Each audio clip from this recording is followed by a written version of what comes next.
ಪ್ರತಿ ಕ್ಷಣದ ಸುದ್ದಿಗಾಗಿ ಟಿವಿ9 ಕನ್ನಡ ಚಾನೆಲ್ಗೆ ಸಬ್ಸ್ಕ್ರೈಬ್ ಆಗಿ ಬೆಲ್ ಐಕಾನ್ ಒತ್ತಿ.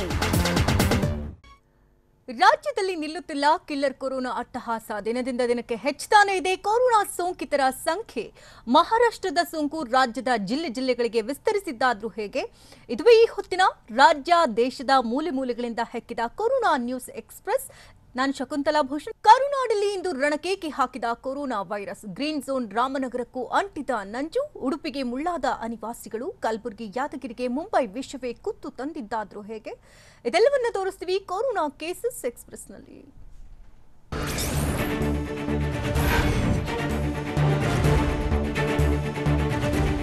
ಕರ್ನಾಟಕದಲ್ಲಿ ಕೊರೋನಾ ವೈರಸ್ನ ನಂಜು ದಿನದಿಂದ ದಿನಕ್ಕೆ ಆವರಿಸಿಕೊಳ್ತಾ ಇದ್ದು ಇಂದು 93 ಜನರಿಗೆ ಸೋಂಕು ತಗುಲಿದೆ. ಬೆಂಗಳೂರಿನಲ್ಲಿ 8 ಜನರಿಗೆ ಸೋಂಕು ತಗುಲಿದೆ. ಉಡುಪಿಯಲ್ಲಿ ಅತಿ ಹೆಚ್ಚು 32 ಕೇಸ್ಗಳು ಪತ್ತೆಯಾಗಿವೆ. ಕಲಬುರಗಿಯಲ್ಲಿ 16, ಧಾರವಾಡದಲ್ಲಿ 4, ಯಾದಗಿರಿಯಲ್ಲಿ 15, ಬಳ್ಳಾರಿಯಲ್ಲಿ 3, ಮಂಡ್ಯದಲ್ಲಿ 2 ಕೊರೋನಾ ಸೋಂಕು ತಗುಲಿದ್ದು ಸೋಂಕಿತರ ಸಂಖ್ಯೆ 2182ಕ್ಕೆ ಏರಿಕೆಯಾಗಿದೆ.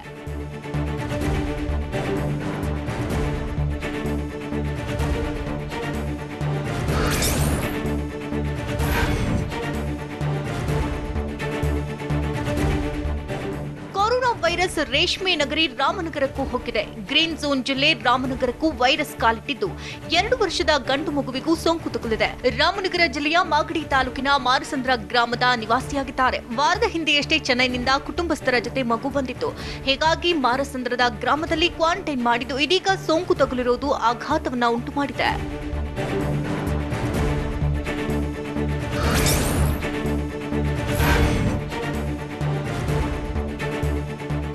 ಕುಂದಾನಗರಿ ಬೆಳಗಾವಿಯಲ್ಲಿ ಕೊರೋನಾ ಸೋಂಕು ಇನ್ನಿಲ್ಲದಂತೆ ರಣಕೇಕೆ ಹಾಕ್ತಿದೆ. ಈಗಾಗಲೇ ಜಿಲ್ಲೆಯಲ್ಲಿ ವೈರಸ್ ಸೋಂಕಿತರ ಸಂಖ್ಯೆ ಶತಕ ದಾಟಿದೆ. ಕ್ವಾರಂಟೈನ್ ಕೇಂದ್ರದಲ್ಲಿರುವಂತಹ ಬಾಲಕನಿಗೂ ಸೋಂಕು ತಗುಲಿರುವುದು ಆತಂಕಕ್ಕೆ ಕಾರಣವಾಗಿದೆ. ಮೇ 13ರಂದು ಮುಂಬೈನಿಂದ ಬೆಳಗಾವಿಗೆ ತಂದೆ, ತಾಯಿ, ಸಹೋದರನ ಜೊತೆ ಬಾಲಕ ಆಗಮಿಸಿದ್ದ. ಹಂದಿಗನೂರು ಗ್ರಾಮದ ಕ್ವಾರಂಟೈನ್ ಕೇಂದ್ರದಲ್ಲಿ ಎಲ್ಲರನ್ನ ಇರಿಸಲಾಗಿತ್ತು.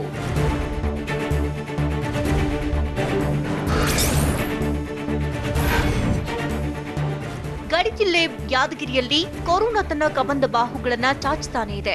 ಇವತ್ತು 15ಕ್ಕೂ ಹೆಚ್ಚು ಹೊಸ ಪ್ರಕರಣಗಳು ಪತ್ತೆಯಾಗಿರೋದ್ರಿಂದ ಜಿಲ್ಲೆಯಲ್ಲಿ ನಡುಕ ಹೆಚ್ಚಿಸಿದೆ. ಮಹಾರಾಷ್ಟ್ರದ ಲಿಂಕ್ನಿಂದಲೇ 15 ಪ್ರಕರಣಗಳು ಪತ್ತೆಯಾಗಿದೆ. ಜಿಲ್ಲೆಯನ್ನ ಮಹಾರಾಷ್ಟ್ರದ ನಂಜು ಬೆಂಬಿಡದೆ ಕಾಡ್ತಾ ಇದ್ದು ಬಹುತೇಕರು 30 ವರ್ಷ ವಯಸ್ಸಿಗಿಂತ ಕೆಳಗಿನವರಾಗಿದ್ದಾರೆ. ಜಿಲ್ಲೆಯಲ್ಲಿ ಕೊರೋನಾ ಸೋಂಕಿತರ ಸಂಖ್ಯೆ 126ರ ಗಡಿ ದಾಟಿದೆ.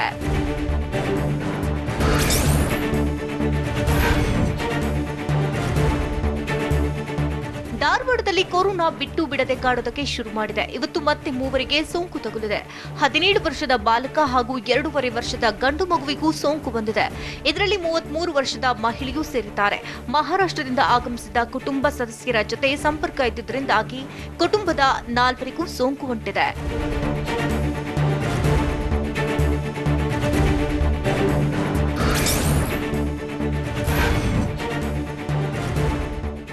ಜಿಲ್ಲೆಯಲ್ಲಿ ಕೊರೋನಾ ಹೊರ ರಾಜ್ಯಗಳಿಂದಲೇ ಆಗಮಿಸ್ತಾ ಇದ್ದು ಬಂಗಾರ ನೆಲೆ ಕಂಗೆಟ್ಟು ಕೂತಿದೆ. ಕೋಲಾರದ ಮುಳಬಾಗಿಲಿನ ಶಾಮೀರ್ ಮೊಹಲ್ಲಾ ನಿವಾಸಿಗೆ ಸೋಂಕು ಅಂಟಿದೆ. ಚೆನ್ನೈನ ಮಾರುಕಟ್ಟೆಗೆ ಚಾಲಕ ಹೋಗಿದ್ದ. 1963ನೇ ಸೋಂಕಿತರ ಸಂಪರ್ಕದಿಂದ ಕೊರೋನಾ ಸೋಂಕು ತಗುಲಿದ್ದು ಜಿಲ್ಲೆಯಲ್ಲಿ ಸೋಂಕಿತರ ಸಂಖ್ಯೆ 20ರ ಗಡಿ ದಾಟಿದೆ.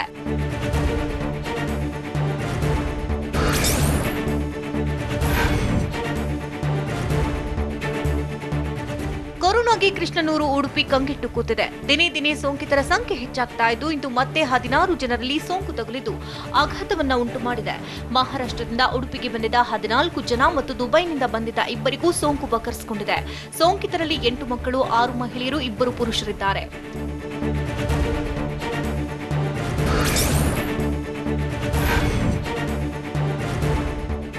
ದೇಶದಲ್ಲಿ ಮೊದಲ ಬಾರಿಗೆ ಕೊರೋನಾಗೆ ಬಲಿ ಪಡೆದಂತಹ ಕಲಬುರಗಿಗೆ ವೈರಸ್ ಇನ್ನೂ ಕೂಡ ವೈರಿಯಾಗಿ ಕಾಡ್ತಾನೆ ಇದೆ. ಕಲಬುರಗಿಯಲ್ಲಿ ಇಂದು ಮತ್ತೆ 14 ಜನರಿಗೆ ಸೋಂಕು ಹಬ್ಬಿದೆ. ಚಿತ್ತಾಪುರದಲ್ಲಿ 13 ಜನ ಕಾರ್ಮಿಕರಿದ್ರೆ ಕಲಬುರಗಿಯಲ್ಲಿ ಒಬ್ಬನಿಗೆ ಸೋಂಕು ಹಬ್ಬಿದೆ. ಮೇ 12ರಂದು ಮಹಾರಾಷ್ಟ್ರದಿಂದ ವಾಪಸ್ಸಾಗಿದ್ದ ಕಾರ್ಮಿಕರಿಗೆ ಸೋಂಕು ತಗುಲಿದ್ದು ಸೋಂಕಿತರ ಸಂಖ್ಯೆ 155ಕ್ಕೆ ಏರಿಕೆಯಾಗಿದೆ.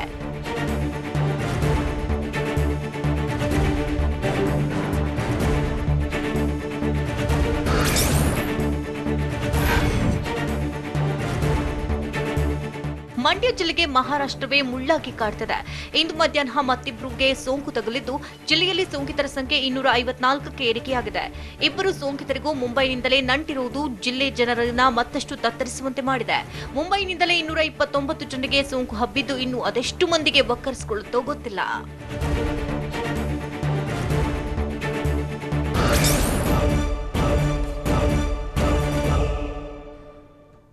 ಕೊರೋನಾ ಪೀಡಿತ ಏರಿಯಾಗಳು ಹೇಗಿವೆ ಗೊತ್ತಾ? ಸೀಲ್ ಡೌನ್ನಲ್ಲಿರೋ ಜನರ ಸಂಕಷ್ಟಗಳಾದರೂ ಏನು? ಬೆಂಗಳೂರಿಗೆ ಹೊರಗಿನವರೇ ಹಾಟ್ಸ್ಪಾಟ್ ನಂದಿಟ್ರ? ಪೊಲೀಸ್ ಸ್ಟೇಷನ್ಗಳಲ್ಲಿ ವಾಷಿಂಗ್ ಮಿಷಿನ್ ಅಳವಡಿಸ್ತಾ ಇರೋದಾದ್ರೂ ಯಾಕೆ?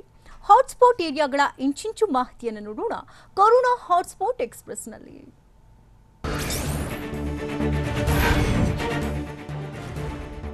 ಕೊರೋನಾ ಸೋಂಕು ರಾಜಧಾನಿ ಬೆಂಗಳೂರನ್ನ ಕಂಗೆಡಿಸಿದೆ. ಹೊರ ರಾಜ್ಯದಿಂದ ಬಂದವರಿಂದಲೇ ಬೆಂಗಳೂರಿಗೆ ಅಪಾಯ ಕಟ್ಟಿಟ್ಟ ಬುತ್ತಿಯಾಗಿದೆ. ಯಾಕಂದ್ರೆ ರೈಲಿನಲ್ಲಿ ಬಂದವರು ಬೇಕಾಬಿಟ್ಟಿ ಓಡಾಟ ನಡೆಸಿದ್ದಾರೆ. ಹೋಮ್ ಕ್ವಾರಂಟೈನ್ ನಲ್ಲಿರುವಂತಹ ವ್ಯಕ್ತಿ ಸೀಲ್ ಡೌನ್ ಹಾಕಿದ್ರು ಮನೆಯಿಂದ ಹೊರಬಂದು ಓಡಾಡ್ತಾನೆ ಇದ್ದಾನೆ. ಮೆಜೆಸ್ಟಿಕ್ನಲ್ಲಿ ಮೊಬೈಲ್ನಲ್ಲಿ ಸಿನಿಮಾ ನೋಡ್ತಾ ಇದ್ದು ಈತನಿಗೆ ಸೋಂಕು ತಗುಲಿದ್ರೆ ಇತರರಿಗೂ ಆಘಾತ ಶುರುವಾಗಿದೆ.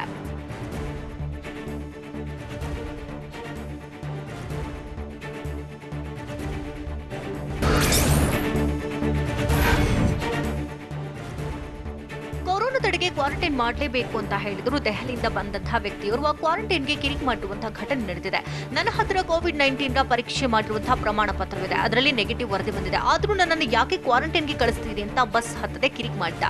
ಬಳಿಕ ಪೊಲೀಸರ ಮನವೊಲಿಕೆ ನಂತರ ಕ್ವಾರಂಟೈನ್ಗೆ ತೆರಳಿದ್ದಾನೆ.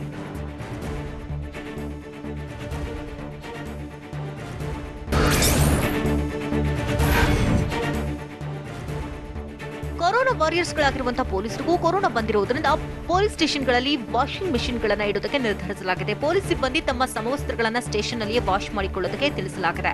ಸ್ಟೇಷನ್ಗೆ ಬರುವ ದೂರುದಾರರಿಗೂ ಮಾಸ್ಕ್ ಕಡ್ಡಾಯವಾಗಿದ್ದು ಮಾಸ್ಕ್ ಇಲ್ಲದೇ ಇದ್ರೆ ಸ್ಟೇಷನ್ ಸಿಬ್ಬಂದಿಯೇ ನೀಡಬೇಕೆಂದು ಪೊಲೀಸ್ ಆಯುಕ್ತ ಭಾಸ್ಕರ್ ರಾವ್ ಸೂಚಿಸಿದ್ದಾರೆ.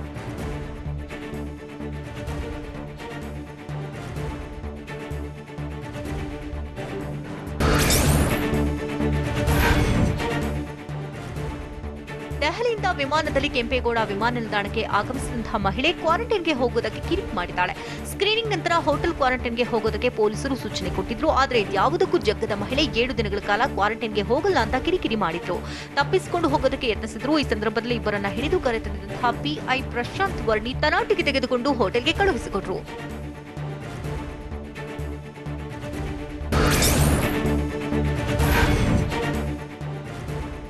ತುಮಕೂರಿನಲ್ಲಿ ಕೊರೋನಾ ರಣಕೇಕೆ ಹಾಕ್ತಾ ಇದ್ದು ಚಾಲಕನೋರ್ವನಿಗೆ ಬಂದಂತಹ ಕೊರೋನಾ ಜಿಲ್ಲೆಯ ಜನರನ್ನ ಕಂಗೆಡಿಸಿದೆ. ಮಾಗಡಿ ಮೂಲಕ ಡ್ರೈವರ್ ಮಾವಿನಗುಂಟೆ ಗ್ರಾಮದಲ್ಲಿ ನಿವಾಸಿಯಾಗಿದ್ದ. ಯಾವುದೇ ಅನಾರೋಗ್ಯವೂ ಕೂಡ ಇರಲಿಲ್ಲ. ಆದರೆ ಪರೀಕ್ಷೆ ವೇಳೆ ಕೊರೋನಾ ಪಾಸಿಟಿವ್ ಬಂದಿರೋದು ಆಘಾತಕ್ಕೆ ಕಾರಣವಾಗಿದೆ. ಹೀಗಾಗಿ ಮಾವಿನಗುಂಟೆ ಏರಿಯಾವನ್ನ ಸಂಪೂರ್ಣ ಸೀಲ್ ಡೌನ್ ಮಾಡಲಾಗಿದೆ.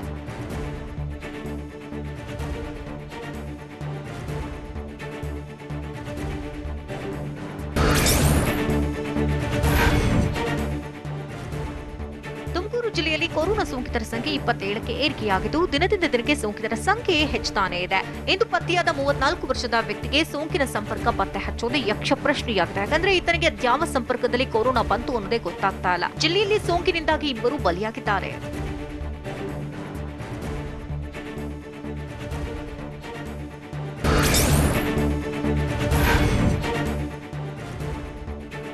ಕೊರೋನಾ ಸೋಂಕಿತನಿಂದಾಗಿ ತುಮಕೂರು ಜಿಲ್ಲೆಯ ಮಾವಿನಗುಂಟೆ ಗ್ರಾಮವನ್ನ ಸಂಪೂರ್ಣ ಸೀಲ್ಡೌನ್ ಮಾಡಲಾಗಿದೆ. ಹೀಗಾಗಿ ಜನರು ಅಗತ್ಯ ವಸ್ತುಗಳ ಖರೀದಿ ಮಾಡಲಾಗದೆ ಸಂಕಷ್ಟಕ್ಕೆ ಸಿಲುಕಿದ್ದಾರೆ.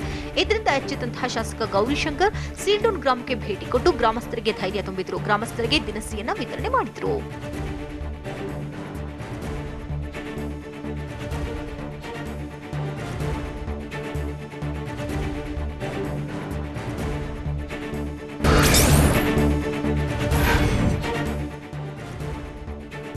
ಉತ್ತರ ಕನ್ನಡ ಜಿಲ್ಲೆಯಲ್ಲಿ ಕೊರೋನಾ ನಿಧಾನವಾಗಿ ತನ್ನ ಬೇರನ್ನ ಬೀಳ್ತದೆ. ಹೊನ್ನಾವರ ಮೂಲದ ವ್ಯಕ್ತಿಗೆ ಕೊರೋನಾ ಪಾಸಿಟಿವ್ ಇದ್ದು ಮಹಾರಾಷ್ಟ್ರದ ಮೂಲವೇ ಆತಂಕ ಹೆಚ್ಚು ಮಾಡಿದೆ. ಮುಂಬೈನಿಂದ ಹಿಂದಿರುಗಿದ ಬಳಿಕ ಆತನನ್ನ ಕ್ವಾರಂಟೈನ್ ಕೇಂದ್ರಗಳಲ್ಲಿ ಇರಿಸಲಾಗಿತ್ತು. ಈ ಸಂದರ್ಭದಲ್ಲಿ ಆತನಿಗೆ ಸೋಂಕಿರುವುದು ಪತ್ತೆಯಾಗಿದ್ದು ಉತ್ತರ ಕನ್ನಡ ಜಿಲ್ಲೆಗೆ ಮುಂಬೈ ಹೆಮ್ಮಾರಿಯಾಗಿ ಬಕ್ಕರಿಸಿಕೊಳ್ತಿದೆ.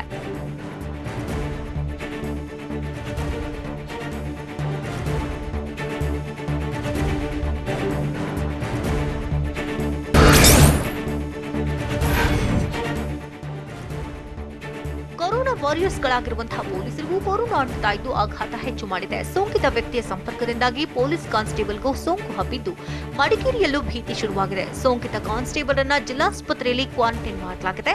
ಸೋಂಕಿತನ ಜೊತೆ ಸಂಪರ್ಕದ ಬಳಿಕ ಸ್ಟೇಷನ್ನಲ್ಲಿ ಕೆಲಸ ಮಾಡಿದ್ರಿಂದ ಸ್ಟೇಷನ್ನಲ್ಲೂ ಆತಂಕ ಹೆಚ್ಚು ಮಾಡಿದೆ.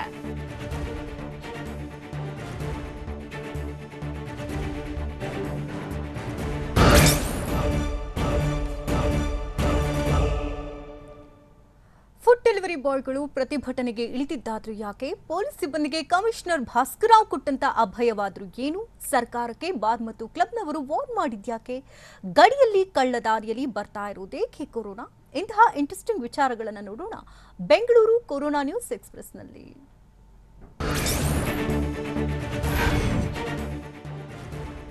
ಕೊರೋನಾ ಲಾಕ್ಡೌನ್ ಮಧ್ಯೆಯೂ ಫುಡ್ ಡೆಲಿವರಿ ಬಾಯ್ಗಳು ಊಟ ಸರಬರಾಜು ಮಾಡಿದ್ದಾರೆ. ಆದ್ರೆ ಕೆಲ ಫುಡ್ ಡೆಲಿವರಿ ಕಂಪನಿಗಳು ಸಿಬ್ಬಂದಿಗೆ ಮೋಸ ಮಾಡ್ತವೆ. ಇದರಿಂದ ರೊಚ್ಚಿಗೆದ್ದು ಫುಡ್ ಡೆಲಿವರಿ ಬಾಯ್ಗಳು HSR ಲೇಔಟ್ನಿಂದ ಕೋರಮಂಗಲದವರೆಗೂ ಬೈಕ್ ರ್ಯಾಲಿ ನಡೆಸಿ ಪ್ರತಿಭಟನೆ ನಡೆಸಿದ್ರು. ಸೋಡಾ ಫ್ಯಾಕ್ಸ್, ಸ್ವಿಗ್ಗಿ ಹಾಗೆ ಝೊಮ್ಯಾಟೊ ಸಂಸ್ಥೆಯ ಡೆಲಿವರಿ ಬಾಯ್ಸ್ ವಿವಿಧ ಬೇಡಿಕೆಗಳನ್ನು ಈಡೇರಿಸುವಂತೆ ಆಗ್ರಹಿಸಿದ್ರು.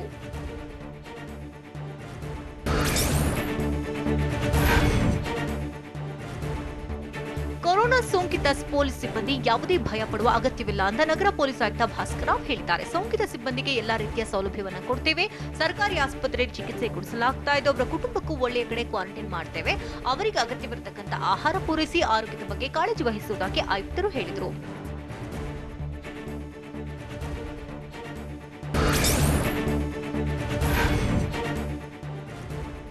ಹೊರ ರಾಜ್ಯಗಳಿಂದ KIALಗೆ ಹಲವು ಕನ್ನಡಿಗರು ಬಂದಿದ್ದರು.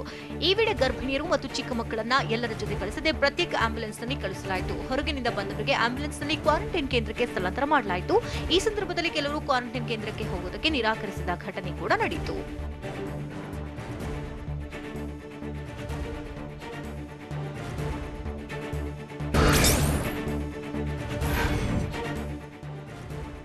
ರಾಜ್ಯದಲ್ಲಿ ಬಾರ್ ಮತ್ತು ಕ್ಲಬ್ಗಳಲ್ಲಿ ಮದ್ಯ ಖರೀದಿಗೆ ಸರ್ಕಾರ ಅವಕಾಶವನ್ನು ಕೊಟ್ಟಿಲ್ಲ. ಹೀಗಾಗಿ ಬಾರ್ ಮತ್ತು ಕ್ಲಬ್ಗಳ ಮಧ್ಯೆ ಕೌಂಟರ್ ಕ್ಲೋಸ್ ಮಾಡೋದಕ್ಕೆ ಮದ್ಯ ಮಾರಾಟಗಾರರು ನಿರ್ಧರಿಸಿದ್ದಾರೆ. ದಾಸ್ತಾನು ಇರುವ ಮದ್ಯ ಮಾರಾಟ ಮಾಡೋದಕ್ಕೆ ಮಾತ್ರ ಅನುಮತಿಯನ್ನು ನೀಡಲಾಗಿದೆ.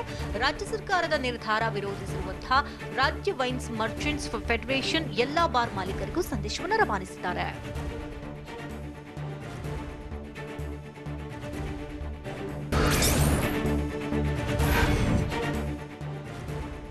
ತಮಿಳುನಾಡಿನಿಂದ ಕಳ್ಳದಾರಿಯಲ್ಲಿ ರಾಜ್ಯಕ್ಕೆ ಪ್ರವೇಶಿಸುವವರ ಸಂಖ್ಯೆ ಹೆಚ್ಚುತ್ತಾನೆ ಇದೆ. ಎಷ್ಟೇ ಕಟ್ಟುನಿಟ್ಟಿನ ಕ್ರಮ ಕೈಗೊಂಡರೂ ರಾಜ್ಯಕ್ಕೆ ನುಸುಳುವವರ ಸಂಖ್ಯೆ ಕಡಿಮೆಯಾಗ್ತಾನೆ ಇಲ್ಲ.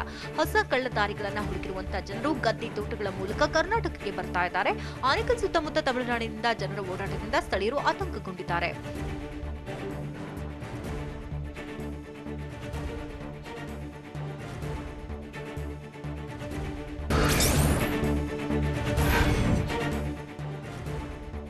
ರಾಜ್ಯದ ಹಲವು ಪೊಲೀಸರಿಗೆ ಕೊರೋನಾ ಸೋಂಕು ತಗುಲಿರುವುದರಿಂದ ಡಿಜಿ ಮತ್ತು ಐಜಿಪಿ ಪ್ರವೀಣ್ ಸೂದ್ರಿಂದ ಕೆಲ ಮಾರ್ಗಸೂಚಿಗಳನ್ನು ನೀಡಲಾಗಿದೆ. ಪೊಲೀಸ್ ಸಿಬ್ಬಂದಿ ಕರ್ತವ್ಯದ ಸಂದರ್ಭದಲ್ಲಿ ಸಾಮಾಜಿಕ ಅಂತರವನ್ನು ಪಾಲಿಸಬೇಕು, ಮಾಸ್ಕ್ ಅನ್ನು ಕಡ್ಡಾಯವಾಗಿ ಧರಿಸಬೇಕು, ಯಾವುದೇ ವಸ್ತುಗಳನ್ನು ಮುಟ್ಟದಂತೆ ಡಿಜಿ ಐಜಿಪಿ ಸೂಚಿಸಿದ್ದಾರೆ. 55 ವರ್ಷ ಮೇಲ್ಪಟ್ಟ ಪೊಲೀಸ್ ಸಿಬ್ಬಂದಿನ ಸೂಕ್ಷ್ಮ ಪ್ರದೇಶಗಳಿಂದ ಬಿಡುಗಡೆ ಮಾಡಲಾಗ್ತಾ ಇದ್ದು ಕೊರೋನಾ ಟೆಸ್ಟ್ ಕಡ್ಡಾಯ ಮಾಡಲಾಗಿದೆ.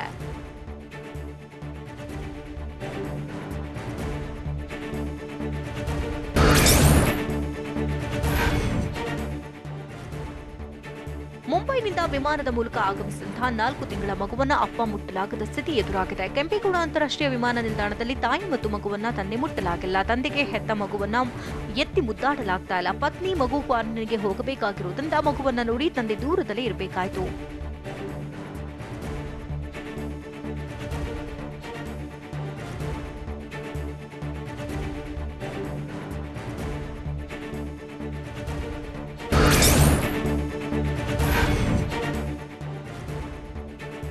ಕೊರೋನಾ ಲಾಕ್ಡೌನ್ನಿಂದಾಗಿ ಪ್ರಯಾಣಿಸುವುದೇ ಕಷ್ಟವಾಗಿದೆ. ಇದರ ಮಧ್ಯೆ ಪಾಸ್ ಖರೀದಿಗೆ ಹಣವಿಲ್ಲದೆ ವಿಕಲಚೇತನ ದಂಪತಿ ಕಣ್ಣೀರು ಸುರಿಸಿದ ಘಟನೆ ನಡೆದಿದೆ. ಇದು ಬೆಂಗಳೂರಿನ ಮೆಜೆಸ್ಟಿಕ್ ನಿಲ್ದಾಣದಲ್ಲಿ ನಡೆದಿರುವಂತಹ ಘಟನೆ. ವಿಕಲಚೇತನ ದಂಪತಿ ನೆರವಿಗೆ ಧಾವಿಸಿದ TV9 ಸಿಬ್ಬಂದಿ ಪಾಸ್ ಕೊಡಿಸುವುದಕ್ಕೆ ಮುಂದಾಯಿತು. ಈ ಸಂದರ್ಭದಲ್ಲಿ ದಂಪತಿಯ ಕಷ್ಟವನ್ನು ನೋಡಿದ ಕಂಡಕ್ಟರ್ ಪಾಸ್ ನೀಡಿ ಮಾನವೀಯತೆ ಮೆರೆದರು.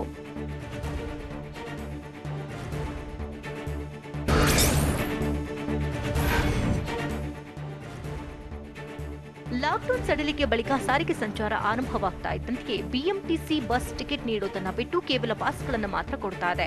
70 ರೂಪಾಯಿ ಕೊಟ್ಟು ಬಸ್ ಪಾಸ್ ಅನ್ನು ಪಡೆಯೋದಕ್ಕೆ ಪ್ರಯಾಣಿಕರು ಆಕ್ರೋಶ ವ್ಯಕ್ತಪಡಿಸಿದ ಬೆನ್ನಲ್ಲೇ ಬಿಎಂಟಿಸಿ ಬಸ್ ದರವನ್ನು 50 ರೂಪಾಯಿಗೆ ಇಳಿಕೆ ಮಾಡಿದೆ. ಈ ಬಗ್ಗೆ ಅಭಿಯಾನ ಮಾಡಿದಂತಹ ಟಿವಿ9 ಜೊತೆ ಮಾತನಾಡಿದಂತಹ ಸಾರಿಗೆ ಸಚಿವ ಲಕ್ಷ್ಮಣ ಸವದಿ ಪಾಸ್ ದರ ಇಳಿಕೆ ಬಗ್ಗೆ ಖಚಿತಪಡಿಸಿದರು.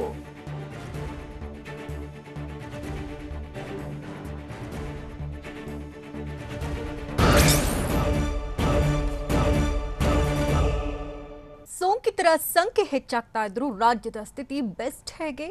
ವಾರಿಯರ್ಸ್ಗೆ ಉಚಿತ ಕಾರು ಸೇವೆ ನೀಡಿದ್ದಾದ್ರೂ ಎಲ್ಲಿ? ಜಾಗೃತಿ ಮೂಡಿಸಬೇಕಾದ ಶಾಸಕರೇ ಎಡವಟ್ಟು ಮಾಡಿದ್ದಾದ್ರೂ ಹೇಗೆ? ಕ್ವಾರಂಟೈನ್ ಸೆಂಟರ್ನಲ್ಲಿ ವ್ಯಕ್ತಿ ಸೂಸೈಡ್ ಮಾಡಿಕೊಂಡಿದ್ಯಾಕೆ? ಇಂತಹ ಹಲವು ಸ್ಟೋರಿಯನ್ನ ನೋಡೋಣ ರಾಜ್ಯದ ಕೊರೋನಾ ಎಕ್ಸ್‌ಪ್ರೆಸ್‌ನಲ್ಲಿ.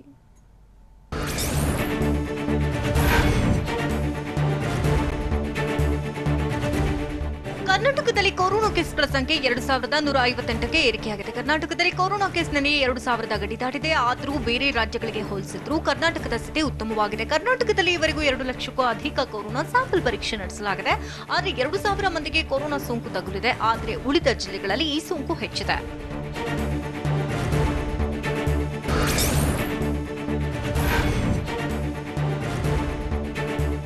ಹುಬ್ಬಳ್ಳಿಯಲ್ಲಿ ಬರೋಬ್ಬರಿ 2 ತಿಂಗಳ ಬಳಿಕ ವಿಮಾನ ಹಾರಾಟ ಆರಂಭಗೊಂಡಿದೆ. ಬೆಂಗಳೂರಿನಿಂದ 8 ಜನ ಪ್ರಯಾಣಿಕರು ಹುಬ್ಬಳ್ಳಿಗೆ ಬಂದಿಳಿದ್ರು. ಮೊದಲ ವಿಮಾನದಲ್ಲಿ ಕೇವಲ 8 ಮಂದಿ ಮಾತ್ರ ಇದ್ರು. ಇನ್ನು ಮಧ್ಯಾಹ್ನ ಹುಬ್ಬಳ್ಳಿಯಿಂದ 30 ಜನ ಪ್ರಯಾಣಿಕರು ದೆಹಲಿಗೆ ತೆರಳಿದ್ರು. ವಿಮಾನ ನಿಲ್ದಾಣದ ಸಿಬ್ಬಂದಿ ಪ್ರತಿಯೊಂದು ಪ್ರಯಾಣಿಕರಿಗೂ ಸ್ಕ್ರೀನಿಂಗ್ ಮಾಡಿಯೇ ಒಳಬಿಟ್ರು.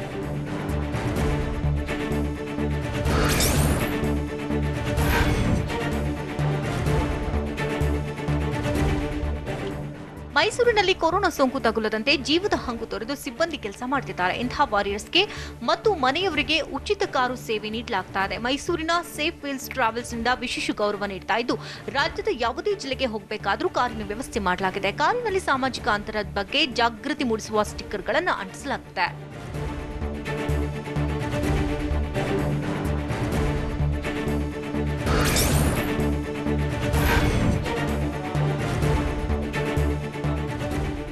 ಕೊರೋನಾದಿಂದಾಗಿ ಸಾಮಾಜಿಕ ಅಂತರ ಕಾಯ್ದುಕೊಳ್ಳುವುದು ಕಡ್ಡಾಯವಾಗಿದೆ. ಆದರೆ ಜನರಿಗೆ ಮಾದರಿಯಾಗಬೇಕಿದ್ದಂತಹ ಜನಪ್ರತಿನಿಧಿಗಳೇ ಇವುಗಳನ್ನು ಉಲ್ಲಂಘನೆ ಮಾಡುತ್ತಿದ್ದಾರೆ. ದಕ್ಷಿಣ ಕನ್ನಡ ಜಿಲ್ಲೆಯ ಕಡಬ ತಾಲೂಕಿನ ಮಿನಿ ವಿಧಾನಸೌಧ ನಿರ್ಮಾಣಕ್ಕೆ ಶಾಸಕ ಅಂಕಾರ ಗುದ್ದಲಿ ಪೂಜೆಯನ್ನು ನೆರವೇರಿಸಿದರು. ಈ ವೇಳೆ ಸಾಮಾಜಿಕ ಅಂತರವಿಲ್ಲದೆ ಶಾಸಕರ ಜೊತೆ ಹಲವರು ಜಮಾವಣೆಗೊಂಡಿದ್ದರು.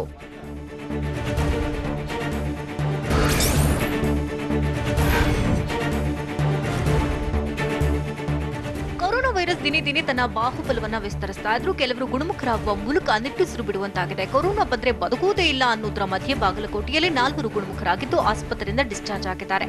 ಜಿಲ್ಲಾಸ್ಪತ್ರೆಯ ಸಿಬ್ಬಂದಿ ಚಪ್ಪಾಳೆಯನ್ನು ತಟ್ಟಿ ಪ್ರೋತ್ಸಾಹಿಸುವ ಮೂಲಕ ಬೀಳ್ಕೊಡುಗೆ ಕೊಟ್ಟರು.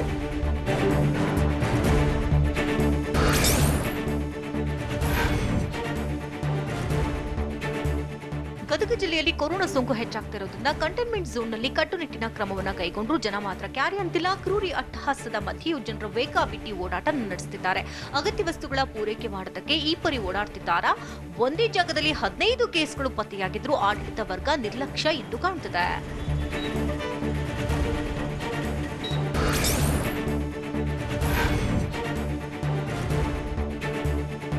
ಮಹಾರಾಷ್ಟ್ರದಿಂದ ಬಂದವರನ್ನ ಕೊರೋನಾ ಭೀತಿಯಿಂದಾಗಿ ಕ್ವಾರಂಟೈನ್ ಮಾಡಲಾಗ್ತಾ ಇದೆ. ಆದ್ರೆ ಇಲ್ಲೇ ಮತ್ತೊಂದು ನರಕಯಾತನೆ ಅನುಭವಿಸುವಂತಾಗಿದೆ. ಆದ್ರೆ ಯಾದಗಿರಿ ಜಿಲ್ಲೆಯ ಗುರುಮಠಕಲ್ ತಾಲೂಕಿನ ಕಂದಕೂರ ಗ್ರಾಮದಲ್ಲಿ ಹಾಸ್ಟೆಲ್ನಲ್ಲಿ ಕ್ವಾರಂಟೈನ್ ಮಾಡಿದ್ದು ಇಲ್ಲಿ 3 ಕೊರೋನಾ ಬಂದಿದೆ. ಹೀಗಾಗಿ ಇವರಿಂದ ನಮಗೂ ಸೋಂಕು ಬರಬಹುದು ಅಂತ ಇತರರು ವಿಡಿಯೋ ಮೂಲಕ ಆತಂಕ ವ್ಯಕ್ತಪಡಿಸಿದ್ದಾರೆ.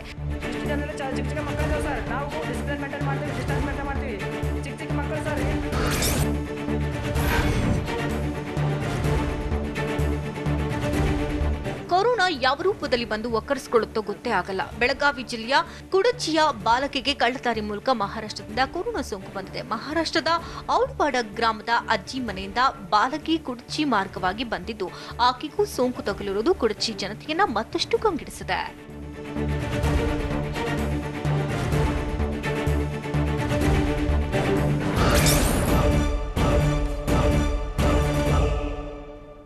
ಎರಡು ತಿಂಗಳ ಬಳಿಕ ಆರಂಭಗೊಂಡ ವಿಮಾನಯಾನ ಫ್ಲೈಟ್ನಲ್ಲಿ ಯಾವ ರೀತಿ ಇದೆ ಗೊತ್ತಾ ಮುಂಜಾಗ್ರತೆ? ಸಿಬಿಎಸ್ಇ ಪರೀಕ್ಷಾ ಕೇಂದ್ರಗಳನ್ನು ಹೆಚ್ಚಿಸಿದ್ಯಾಕೆ ಸರ್ಕಾರ? ದೆಹಲಿಯ ಏಮ್ಸ್ ಆಸ್ಪತ್ರೆಯಲ್ಲಿ ಸ್ಯಾನಿಟೈಸರ್ ಸೂಪರ್ ವೈರಸ್ ಬಲಿಯಾಗಿದ್ದಾದ್ರೂ ಹೇಗೆ? ಇದೆಲ್ಲವನ್ನ ನೋಡೋಣ national corona news ಎಕ್ಸ್‌ಪ್ರೆಸ್‌ನಲ್ಲಿ.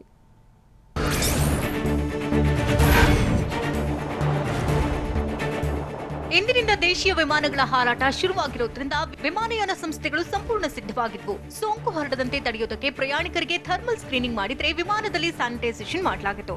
Chemical spray ಮಾಡಿಯೇ ಪ್ರಯಾಣಿಕರನ್ನ ಒಳಗೆ ಬಿಡಲಾಯಿತು. ವಿಮಾನದಲ್ಲೂ ಸಾಮಾಜಿಕ ಅಂತರ ಕಾಯ್ದುಕೊಂಡೇ ಪ್ರಯಾಣಿಕರು ಪ್ರಯಾಣ ಬೆಳೆಸಿದ್ರು.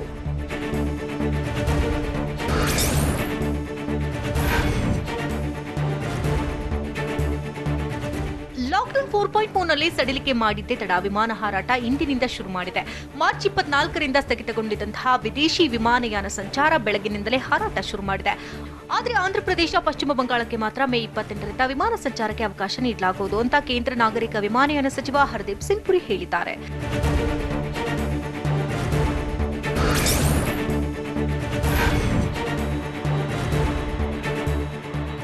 ವಿದೇಶಗಳಿಂದ ವಂದೇ ಭಾರತ್ ಮಿಷನ್ ಅಡಿ ಭಾರತೀಯರು ತಾಯ್ನಾಡಿಗೆ ಮರಳುತ್ತಾ ಇದ್ದಾರೆ. ಆದರೆ ಸಾಮಾಜಿಕ ಅಂತರ ಕಾಯ್ದುಕೊಳ್ಳುವ ಸಲುವಾಗಿ ಮಧ್ಯದ ಸೀಟ್ಗಳನ್ನು ಖಾಲಿ ಬಿಡಲಾಗಿತ್ತು. ಹೀಗಾಗಿ ಹೆಚ್ಚಿನ ಪ್ರಯಾಣಿಕರು ಭಾರತಕ್ಕೆ ಬರೋದಕ್ಕೆ ಸಾಧ್ಯವಾಗಿರಲಿಲ್ಲ. ಈ ಬಗ್ಗೆ ಆದೇಶ ನೀಡಿರುವಂತಹ ಸುಪ್ರೀಂ ಕೋರ್ಟ್ ಜೂನ್ 6ರವರೆಗೂ ವಿಮಾನಯಾನಗಳಲ್ಲಿ ಮಧ್ಯದ ಸೀಟ್ಗಳನ್ನು ಬಳಸಿಕೊಳ್ಳುವುದಕ್ಕೆ ಸೂಚನೆ ಕೊಟ್ಟಿದೆ. ಏರ್ ಇಂಡಿಯಾ ಸುಪ್ರೀಂ ಆದೇಶವನ್ನು ಪಾಲಿಸಲೇಬೇಕಿದೆ.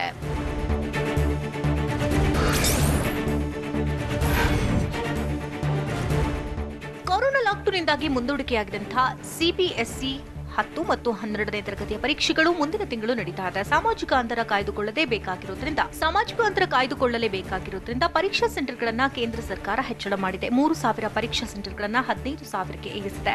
ಕಳೆದ ವರ್ಷ ಕೇವಲ 3,000 ಸೆಂಟರ್ಗಳಲ್ಲಿ ಪರೀಕ್ಷೆ ನಡೆದಿದ್ವು.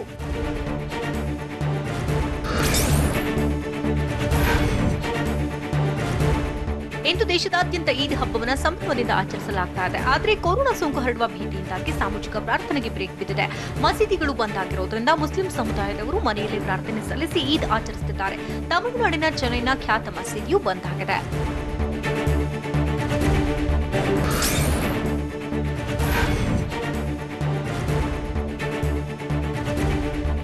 ಹಿಮಾಚಲ ಪ್ರದೇಶದಲ್ಲಿ ಕೊರೋನಾ ಸೋಂಕಿಗೆ ಕಡಿವಾಣ ಹಾಕಲಾಗಿದೆ. ಲಾಕ್ಡೌನ್ ವಿಸ್ತರಣೆಗೆ ಸರ್ಕಾರ ಮುಂದಾಗಿದೆ. ಹೀಗಾಗಿ ಮೇ 30ಕ್ಕೆ ಅಂತ್ಯವಾಗ್ತಾ ಇದ್ದಂತಹ ಲಾಕ್ಡೌನ್ ಅನ್ನು ಜೂನ್ 30ರವರೆಗೆ ವಿಸ್ತರಿಸಿದೆ. ದೇಶದ ಎಲ್ಲಾ ಜಿಲ್ಲೆಗಳಲ್ಲೂ ಸೋಂಕಿತರು ಹೆಚ್ಚಾಗ್ತಾ ಇದ್ರೆ ಹಿಮಾಚಲ ಪ್ರದೇಶದಲ್ಲಿ ಮಾತ್ರ ಕೇವಲ 203 ಕೇಸ್ಗಳು ಪತ್ತೆಯಾಗಿದ್ದು 3 ಮಾತ್ರ ಸೋಂಕಿಗೆ ಬಲಿಯಾಗಿದ್ದಾರೆ.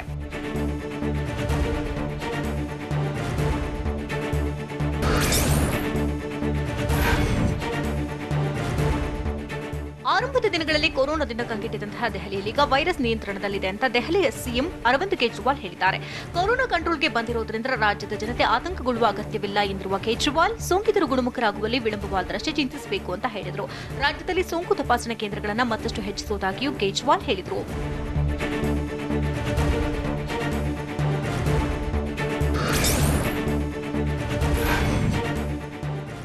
ವೈರಸ್ ಯಾರೊಬ್ಬರನ್ನು ಬಿಡದೆ ಕಂಗೆಡಿಸಿದೆ. ದೆಹಲಿಯ ಅಖಿಲ ಭಾರತೀಯ ವಿಜ್ಞಾನ ಮತ್ತು ವೈದ್ಯಕೀಯ ಸಂಸ್ಥೆಯಲ್ಲಿ ಸೂಪರ್ವೈಸರ್ ಅನ್ನ ವೈರಸ್ ಬಲಿ ಪಡೆದಿದೆ. 58 ವರ್ಷದ ಸ್ಯಾನಿಟೈಸೇಷನ್ ಸೂಪರ್ ವೈರಸ್ ಸೋಂಕಿನಿಂದ ಬಳಲ್ತಾ ಇದ್ರು. ಏಮ್ಸ್ ಸಿಬ್ಬಂದಿಯೇ ಕೊರೋನಾಗೆ ಬಲಿಯಾಗಿರುವುದು ಇತರೆ ಸಿಬ್ಬಂದಿಯಲ್ಲೂ ಆತಂಕ ಹೆಚ್ಚು ಮಾಡಿದೆ.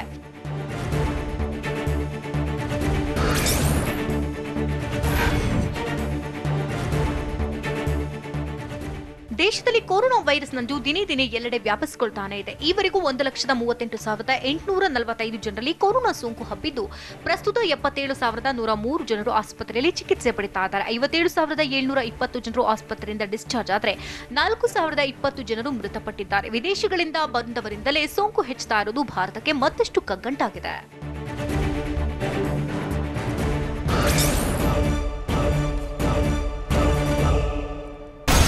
ಇನ್ಸೈಡ್ ಸುದ್ದಿ ಸೋಮವಾರದಿಂದ ಶನಿವಾರ ಸಂಜೆ 7 ಗಂಟೆಗೆ TV9 ನಲ್ಲಿ ಮಾತ್ರ.